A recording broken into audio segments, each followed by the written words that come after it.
দুটো বেড়াল ছিল, একটা সাদা আর একটা কালো। তো একদিন তারা দুইজনে একটা পিঠে কুড়িয়ে পেল। সেই পিঠেটা ভাগ করা নিয়ে দুজনের মধ্যে বেশ ঝগড়া লেগে গেল। সাদা বিড়াল বলল, আমি আগে অর্ধেকটা খেয়ে নিই, পরে বাকি অর্ধেকটা আমি তোমাকে দিয়ে দেব। কিন্তু কালো বিড়ালেরও সেম কথা। সে বলল, তুমি ঠিক করে ভাগ করতে পারবে না, আমি আগে অর্ধেকটা খেয়ে নিই, পরে বাকি অর্ধেকটা আমি তোমাকে দেব। এই নিয়ে দুইজন বেশ ভালো মতো ঝগড়া শুরু করেছে। তখন তাদের ঝগড়ার মাঝখানে সেখানে একটা বাদর এসে উপস্থিত হলো। বাদর এসে বলল, তোমরা এত ঝগড়া করছো কেন? কি হয়েছে আমাকে বলো, আমি ঠিক করে দিচ্ছি। তখন দুটো বিড়াল বাদরকে বিশ্বাস করে তাকে সব কিছু বলে দিল যে আমাদের মধ্যে এই পিঠেটা ভাগ করা নিয়ে খুব ঝগড়া লেগেছে। তখন বাদর বলল, এইটুকু ব্যাপার, চলো আমি ভাগ করে দিচ্ছি, আমার মতো সুন্দর করে কেউ ভাগ করতে পারবে না।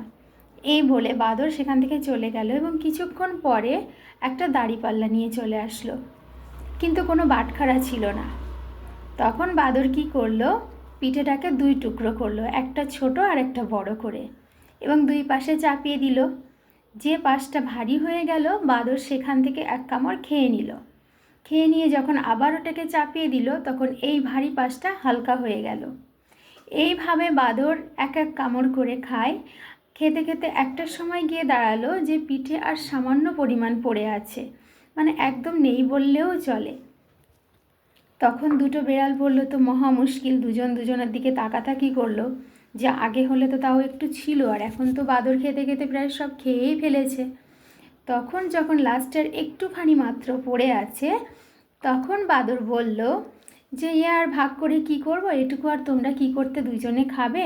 আমি তো এতক্ষণ তোমাদের জন্য কত সময় নষ্ট করলাম, কত পরিশ্রম করলাম, তো বাকি পিঠেটুকু আমি খেয়ে নিই। এই বলে বাকি পিঠেটাও বাদরটা খেয়ে নিল, আর বিড়ালের ভাগ্যে কিছুই জুটল না। তখন বিড়াল দুটো তাদের ভুল বুঝতে পারলো যে একটু যদি বিশ্বাস রেখে, একটু যদি স্যাক্রিফাইস করা যেত একজনের আরেকজনের সঙ্গে, তাহলে তারা একটু হলেও তো পিঠে খেতে পারতো। এত শখ করে পিঠে খাবে বলে বসেছিল, তাদের ভাগ্যে কিছুই জুটল না। ঠিক বাস্তবেও সেরকম। তোমরা যদি তোমাদের ঘরের কথা অন্যকে জানাও, তোমাদের ঘরের সমস্যার কথা অন্যকে জানাও, সে কিন্তু সমাধান করতে আসবে না। সে আসবে সেখানে তার সুযোগ নিতে। তাই ঘরের সমস্যা ঘরেই সমাধান করো। একটু স্যাক্রিফাইস করলে কি হয়? কিছু হয় না। ঠিক আছে, বাইরে জানালেই বাইরের লোক তার সুযোগ নেবে, সে কিন্তু সমাধান করবে না।